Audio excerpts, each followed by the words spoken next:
Hi guys. Hey guys! Gina! Caroline! Hi Teddy! Let's do a shot after us. Okay, everyone get in. 3, 2, 1. Have you ever done anything like this before? Hello, I'm Sophia Jessica, and welcome to the Fan Carpet. All right, so it's wonderful to have you here with me today, Gemma. How have you been? Thank you. I've been good, thank you. I've been enjoying the sunshine. Yeah, me too. It's too hot now, though. It is a bit too hot. My dog has this cooling mat, so I spend most of my time stealing that from him. Okay. Fair enough. If we go back to the beginning, was there a defining moment for you to get into the film industry? Well, when I was young, I used to, first of all, I wanted to be a tractor when I was like 3, and I didn't quite understand how human beings and growing up worked. And then when I realised I couldn't do that, I was adamant on being a cheese taster, until my mum told me that probably wasn't a viable option either. So when I was about 12, I used to love watching films. I used to have it was pink. I can't remember if it was a Barbie or a Bratz, like old video VCR. And I used to watch so many different things on that. I was obsessed with Disney, and then that went on to other amazing things, and then Lord of the Rings. And so when I was about 12, I definitely clocked that I'd made my mum and dad make me watch about at least 100 shows of me dancing to every single CD that I ever had. And then I was like obsessed with make-believe, and I used to make my poor parents come outside and eat mud pies. So then when it came to I went to a new school, and I remember they had this incredible like theatre and wardrobe, and I sort of liked the idea of performing in theatre, but I think I was so taken aback at how magical something like Lord of the Rings was. And I was just like, that I want to do that. And then from then on, that was literally just my goal. And so every subject that I took, every extracurriculum thing I did was based around filmmaking and creating. And when I went to drama school, what was really interesting was that before that I went to uni and studied English literature and drama. And when we went into, actually on my podcast, I did an episode with someone on performance art. And when we went into the you have your induction and everyone sits down, everyone's really nervous. The teacher comes in and it's like, if you want to effing do any acting, then you better leave this room now. And everyone was sat there like, well, yeah, that's why we're here, isn't it? And then he went into this whole thing of, it's got to be political. You've got to make sure you're doing everything for the right reason. And then so that changed that idea of everything that I did from then. I was like, oh, okay, there's more purpose behind acting rather than me just prancing around, screaming and yelling and singing at the top of my voice and being like, look at me. And then as soon as I started uni, I was immediately on set. So I was doing extra work just to understand how a film set worked, and I moved very quickly out of that into sort of featured roles. And when everyone was doing Freshers Week, I was getting picked up and taken to set, and taking Tupperware of craft food back home and being like, guys, got some more lunch and stuff. And I think it's something that I've just always loved doing and always found a way to be a part of.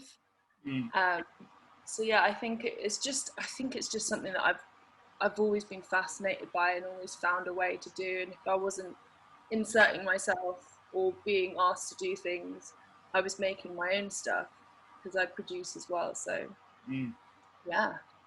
Cool. So on the subject of Disney, you mentioned that. Was there a specific Disney princess that you gravitated towards? They're a lot cooler now, aren't they? Before it was a bit like damsel in distress. And I think Mulan, obviously, because she was just badass. Mm-hmm. And she had Mushu, so Mushu? Yeah, Mushu. I want a tiny little dragon and a horse that's called a cow. and then I want to have loads of friends who can kick ass, also who are just like really fun. But yeah, I think now there are so many more like badass Disney. I think Disney have really taken a good turn on that one. Yeah. Maybe Moana, because she has Hey Hey. Yeah. And the little, what's the pig called? Oh yeah, and Mulan has a little brother as well. I just want like pets as friends that maybe talk. Cool. How about you? Was there a Disney princess you were like? I'm not. Yeah.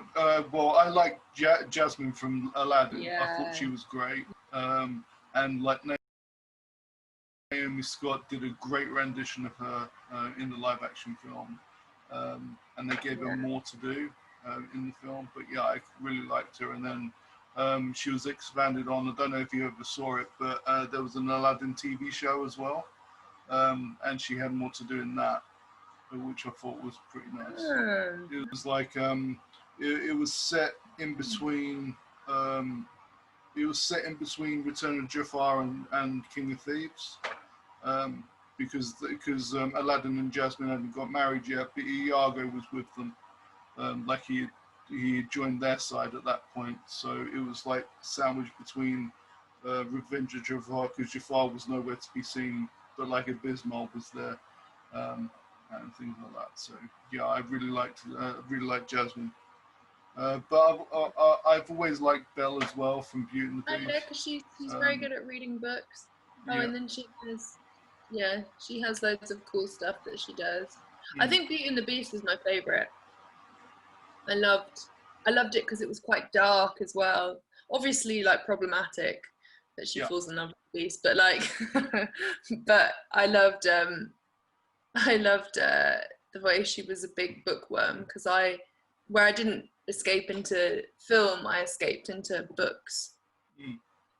Nice. Okay. So what was it about Host that enticed you to get involved? So we're all friends, and we have a group chat called the Quarantine Movie Club, and every Wednesday we do a film quiz, and pretty much we do Netflix party every other night. And so Rob and Jed, who are Rob Savage is the director and Jed Shepherd is the writer, along with Jebba Hurley. Rob was like, "Hey Gemma, I really need you to come on the Zoom chat," and Jed was also like, "Gemma, can you come on the Zoom chat?" And on that day, I was like, "Guys, my car's been vandalized. I've got blister plasters on my spots. Like, guys, I don't think I'm gonna do the Zoom chat." And then Jed was like, "Oh, we really want to see you. Everybody really wants to see you." So I was like, "Oh, that's nice. Okay, yeah, I'll come on. All right then." And then I come on the Zoom chat, and then Rob does this whole thing where he's like, "There's a noise in my attic. Do you guys want to, like, should we go and check?" And then on the video, you can see we're all like, "No, why would you go up there? It's obviously like the end of the world if you go up there. Like, we all know." And then he like pretends to get a knife, and we're like, "Don't take the knife, it just fall off the ladder," and it's just terrifying. And because we were in the just proper lockdown, so we were like, if anything happens to you, we can't do anything, so just be sensible. And he goes up into the attic, and he does a cut where he comes up through and then scans around the attic, and there's footage, I think it's from Rec, and this like goblin just jumps out, and then it cuts to Rob falling off the ladder straight from the top, and you can just see his feet, and the phone's just there. And we were all like, first of all, I started laughing, being like, okay, well, this is a joke. And then it went on forever, and because everyone else had seen it, they were like, should we call the police? Like, should we? And then I started to be like, oh my God, I've been laughing for too long, is my friend dead? And then he gets up and he's like, psych. So basically that went viral, and got the sort of interest of Shudder. And Rob and Jed are like doing really cool projects. They're working with Sam Raimi, and many other stuff under their belt that's coming along. So keep an eye on those guys. And so then the next time the boys were like, hey, do you guys want to come on a Zoom chat? And all the girls were like, no way, we're not doing that. We know what happened last time. And also I was like, Brexit happened, Trump's president, there's a pandemic, obviously goblins the next logical step that are gonna happen. So I thought for a second might be real. So then they pitched this idea to us, how about a seance on Zoom? And we were like, okay. And they were like, we're going to do a seance next week. Do you want to come with a real medium? And we were like, and all the girls started a group chat being like, we're so scared. What's going to happen? And then we did this seance and weird stuff happened. Like a book fell off my shelf. I screamed. I got up and started crying, which is very similar to the film. And then there was noises like Douglas Cox, our producer, had noises. The woman was like, your face is changing shape. His cat came in and just stared at him, as cats do. And then stared at something at the wall. And then from then, a script came, and then it just snowballed. And then it was 2 weeks, and then we were filming, and we were doing stunts, and it was like, I was having a glass bottle thrown at my head. One of the girls was being lifted up, and someone else, Teddy, was being set on fire. There's so much going on. And then within that 2 weeks, as we were coming to the end of that 2 weeks, it was a week, and then the film's out, and now this storm has gone across. We were on Good Morning America, we were in New York Times, we're top of Letterboxd, like Parasite's at 4, and we're the most popular film right now, at number 1 of any genre, and we got 100% on Rotten Tomatoes. So it's from a little Zoom chat where we were filming from home, in here in this room, to, having this incredible, success of this film has just been amazing.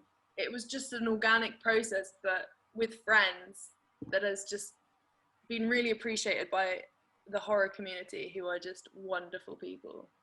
They are, yeah. I don't know if you've ever been to Fright Fest, but the audiences there are just great. They'll soon tell you if they don't like your film. Yeah. Well, this is the thing. I was nervous because I know that horror fans are very honest and upfront, and if they don't like something, but it's literally just been welcomed with open arms. And we even did a live tweet on Friday. And it was just so much fun. Everyone was chipping in, and even when lines were being said, I started a great monologue saying, "Oh my god, oh my god, oh my god," and everyone was typing, "Oh my god, oh my god, oh my god." As all great monologues do start with "Oh my god." And then what else happened? Oh yeah, and then because Doug had there's Easter eggs in the film, and Doug had left his Zoom chat open. And so after the live tweet, we let loads of fans onto our Zoom chat that we'd had whilst we'd been doing the live tweet. So it's actually been really great to interact with everyone. But yeah, Fright Fest is a really cool place. I haven't been yet, but I'm hoping to go now with host in the future and see people. Awesome. Now, it's quite a unique concept to shoot, edit and release a film during this time. Do you have any moments from filming that will stick with you for the rest of your career? Dancing to ABBA. Okay. To loosen up in between shots. Also, I'm so scared of horror films. I've said, I don't watch horror films. When I say that, I mean I don't watch them from fear, not from I don't like them. I think they're so good. That's why I'm so scared of them. And so Rob would make us watch horror films. So I watched every single horror film known to mankind basically in those 2 weeks. So all my fears got condensed into 2 weeks. Now I think I'm probably immune, I hope. And so then after watching that, doing the scene when we're crying and we're Caroline, then it goes to us getting up and being dancing queen. So it was quite fun. That will stick with me for life. And I had a phone call with Emma at one point, who was the other actress. She put onions in her eyes to try and make her, because we were so crying so much. She was I can't cry anymore, and then she got onions and put them under her eyes. And then I think the call with Doug, when he was Gemma, we're going to Haley's tomorrow, and there's going to be people in PPE, because the hardest part was filming with people. The Zoom was the easiest part. The hardest part was me when I go to Haley's, and I wasn't allowed anywhere near anyone, and I was walking into Haley's flat, which I'd never been into because she just moved in, and having to navigate, and her texting me in the bedroom I was where is this, where is that, and then having a spaceman come in full PP, a stuntman. He looked like a spaceman. And so Doug literally called me the day before and he was like, Gemma, how would you feel if we threw a bottle at your head? And I was just like, what is it made of? Is it like, are you going to use, what are we using? And he was like, sugar glass. And he was like, it'll be about 8 bottles thrown at your head. And I was like, yeah, all right, let's go for it. So that'll be a moment that will stick with me forever. Cool. Yeah. During my research, am I right in saying that you were all in charge of your own cinematography? Yeah, so we were using Zoom like now. So I'm actually been looking at your shelf in the back, being like, what might fall off at any moment, or that door could just shut. And then we had a camera velcroed to the back of our laptops. Then we had a mic pack velcroed to the back with an audio interface, and then that was it. And then we had a few other bits and bobs. So every time you see someone moving around, we're literally moving around with everything attached to us. And the bit where I run down the street, I was on my own on Zoom to Doug and Rob, and running out my house looking like I probably just robbed my house, because I had a face mask on and I had all of this equipment, and like I literally had 2 phones, a laptop, like all this like electrical equipment, and I'm like running out going, don't worry, it'll be fine. Or I looked like if anyone wanted to nick anything from me, I was in slippers as well and like a white hoodie. I was like ripe for a robbing. That's good. What are your preferred genres, and do you have any favorite films? I love everything. I think fantasy is probably one of my favorites. I love Lord of the Rings. I love it. I don't know, I think it just came at the right time, where I just was like, everything about it was really cool. Like everything from costume design, sets, location. I loved how it was kind of a bit like, you know, they were working with difficulties, like in Jaws, how they had lots of things come up and they were working with a lot of difficulties. I mean, they had a very generous budget, but the Lord of the Rings trilogy was really inspirational for me. And then I think a recent film that really had an effect on me was Arrival. And I think it was just beautifully done. And the time narrative structure of it was so wonderful, interwoven with such an incredible score, and the acting. I just thought that also that moment where they go up into the heptapod or whatever it was, and it's just that noise. I came away from that crying, and I don't know what it hit in me, but I just really, really thought it was incredible cinema. What about you? Well, my favourite film of all time is Gremlins. Yeah, a film I did with Jed, we referenced Gremlins. Okay, awesome. Yeah, that's my favourite film in the entire world, and it still holds up. And I've said this before, but I think it's because you can actually reach out and touch the creatures, because they're actually there, rather than like nowadays.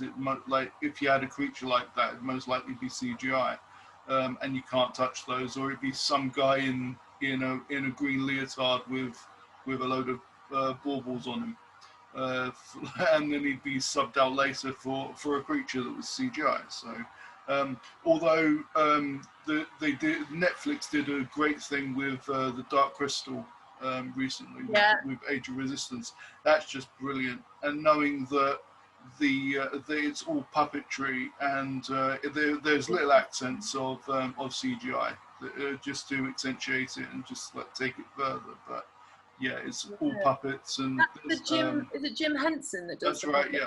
Yeah. Well, it's his company. It's his company, Jim Henson Company. They do all like the Sesame Street stuff as well.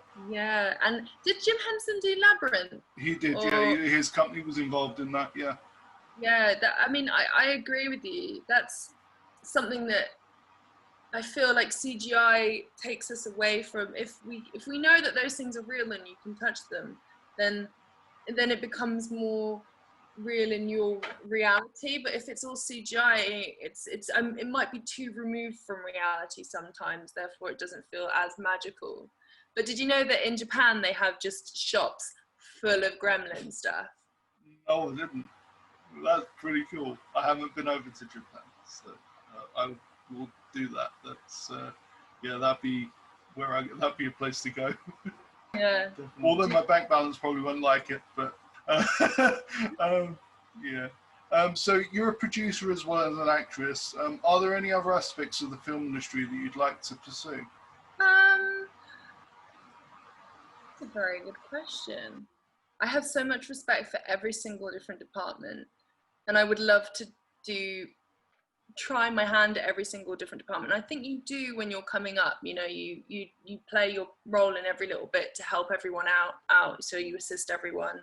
But I think mainly I love prosthetics and art department. I'd love to dip my toe into a little bit more, but if I'm quite honest with you, I'd probably get in the way and I'd probably be a terrible helper, because I'd be too like useless to everyone else. But I mean, I think those are the departments that I'd admire, and so I would love to learn more about. And costume, some of these costumes are so incredible, like Snow White and the Huntsman.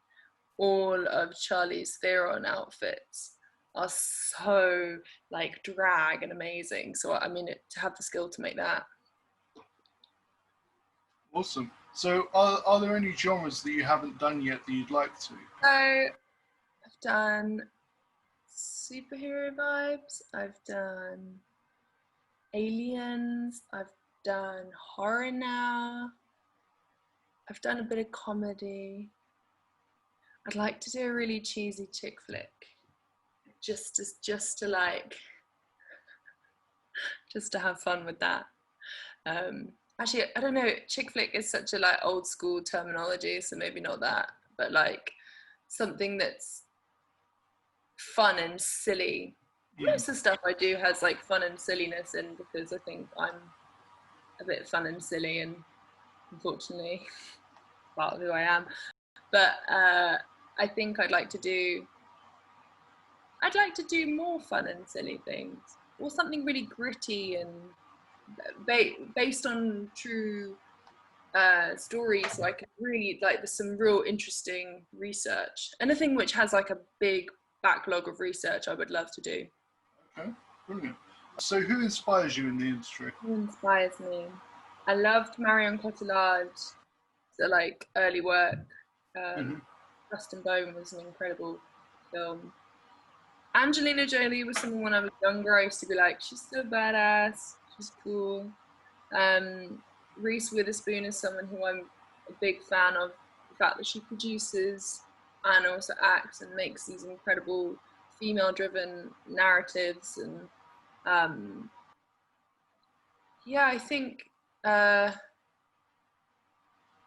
think Reese Witherspoon is someone who I have a lot of admiration for. Awesome. Yeah, she's great. We had the pleasure of meeting her for, I believe the film's called Wild, because it was at London Film Festival. Yeah, it was at London Film Festival. Really good book. Awesome. So you're also the host of the Hobbycast. What can you tell me about that? And season 2, you're going to introduce a couple of new co-hosts, aren't you? So what can fans expect? So the Hobbycast is obviously, we just first series was talking, it was just before lockdown, so we're having people in discussing their hobbies, and there's some, you know, Dungeons and Dragons. We had people who do Quidditch, photographers, and this season's taken a little different turn because of COVID, and that is, I'm now got 2 main co-hosts, that is Carla and Amma. And they are joining me every week, and each of us bring a hobby. So Carla McGlynn is, for example, in the first one, she decided that we do extreme hobbies. So she did extreme ironing, and then Amachad Patel, he did cheese rolling, and I did a haunted house. So there was a haunted house in America that basically makes you sign like a 40-page waiver.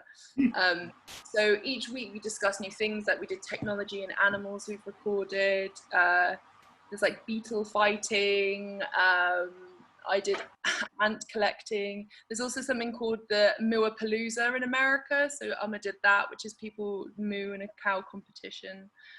So each episode we sort of like do our research and then come together and find some wonderful and weird and magical hobbies and be like, did you know you can do this? And sort of introduce people to new things they might not have known about.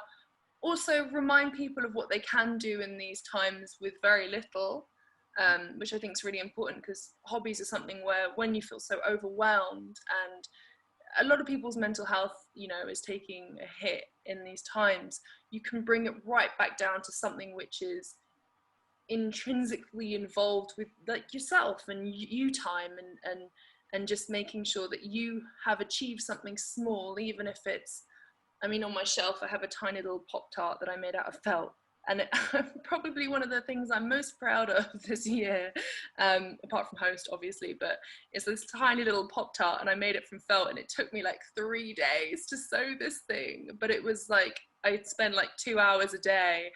Shouldn't take that long, but it did. I spent like 2 hours a day and made a tiny little felt Pop-Tart. So for me, I think hobbies make people, you know, sit, like focus on one thing, bring it right back down and give you that sense of achievement. So this next episode will be lots of exciting things, lots of silliness, and introducing people to new hobbies that they might not have known about. Awesome. Are there any hobbies that you've found out about that you want to give a go? I did Robot Wars for technology. Okay. And I was hoping to find an underground Robot Wars thing in London, but there isn't. Actually, there's a Comic-Con.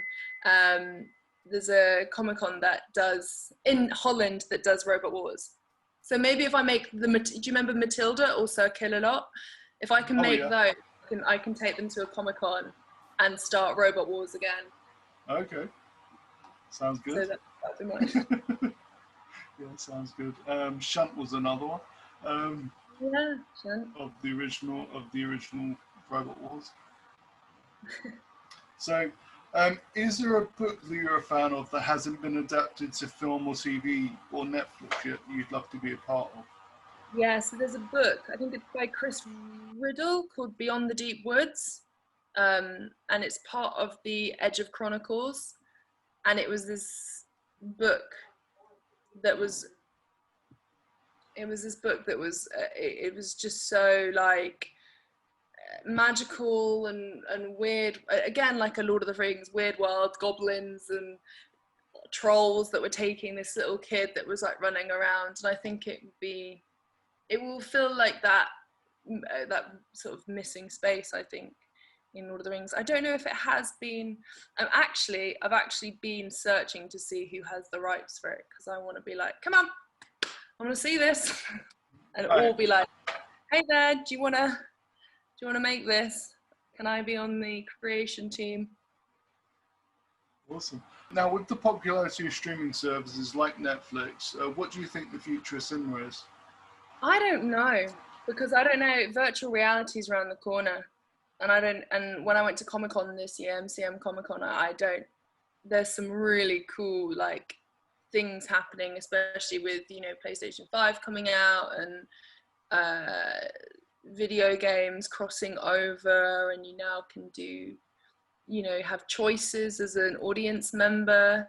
So I don't quite know where it's going to go. I reckon there will be a VR crossover, and the next bit of technology might come that might actually blow our minds and be totally wild. So we shall see. I'm excited and nervous. Yeah. Because if it's like reality and someone makes me watch horror, I'm gonna have a breakdown. Yeah. There's been a lot of success with the Choose Your Own Adventure. Like there is a film, but you choose which side. Choose what you want to do with it. There's been some success with that. Those are pretty cool. did some interviews for one recently, and yeah, it's great. I've got one lot more of it, but yeah, it's going to be good. What are you hoping the audiences will take away from Host when they get a chance to see it on Shudder? I'm hoping they'll be scared. I'm hoping they'll enjoy it because it's really fun as well. It's funny. And I'm hoping they'll be inspired to make stuff as well, because I think if you have a group of creative friends and you have limits, you can be even more creative and make even more interesting choices, because you don't have the time to think. You have to be in the moment making those choices. Absolutely. So, other than Shudder, where can people find everything that you do and Host? So you can find anything that I do through my website, which is www.jemmamore.com, my Instagram, which is Jemma_Moore, and my Twitter, which is Jemma__Moore. And then with Host, it's also on Amazon Prime. There's going to be more outlets with it in the future, so keep an eye out on that.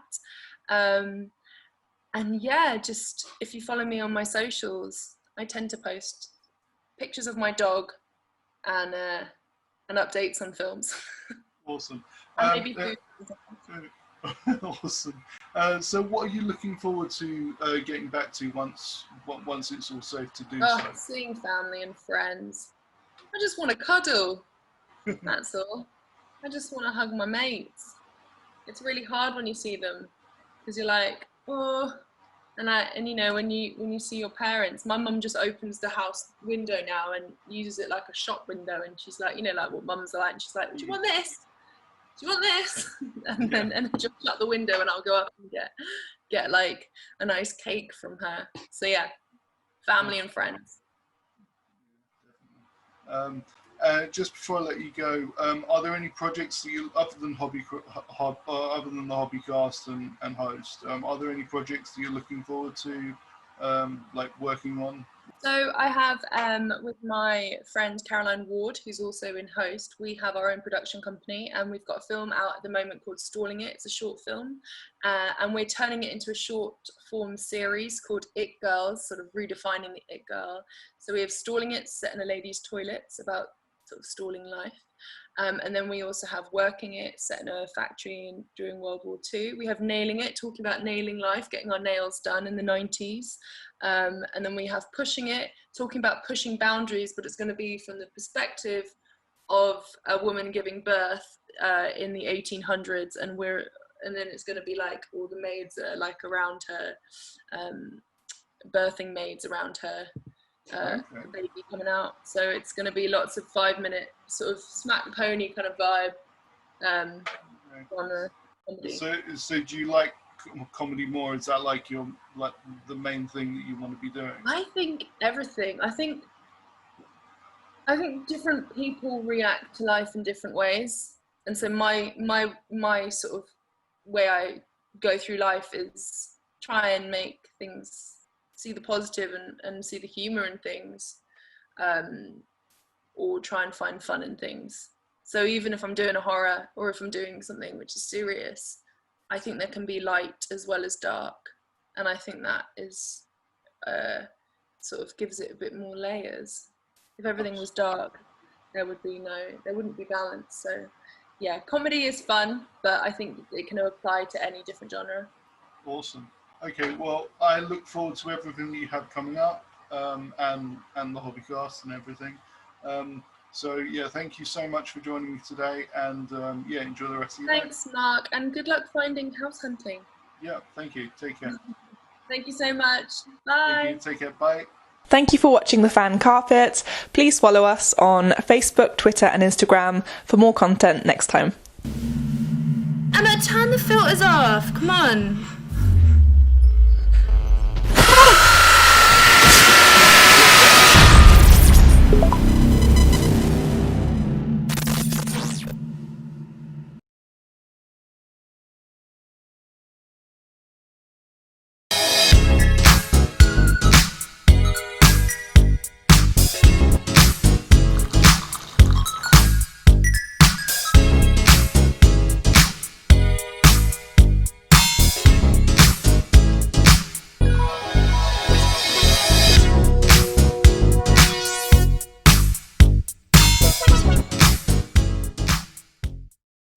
I'm here on the largest of the Balearic Islands, Mallorca, with the turquoise waters of the Mediterranean Sea, beautiful mountainous landscape, the thriving city of Palma, quaint little market towns, a growing number of luxury hotels.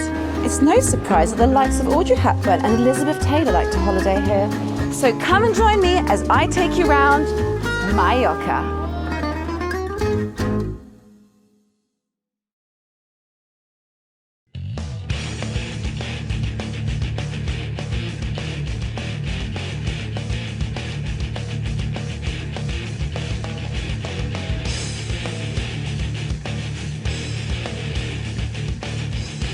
Thank you for watching The Fan Carpet. If you like this video, be sure to click that thumbs up button at the bottom of your screen. And also be sure to subscribe to the Fan Carpet YouTube channels. They're absolutely free and so much fun too. Be sure to check out the official website, thefancarpet.com. Also, you can follow us on Facebook, Twitter, and Instagram to stay up to date with reviews, competitions, the latest news, and so much more.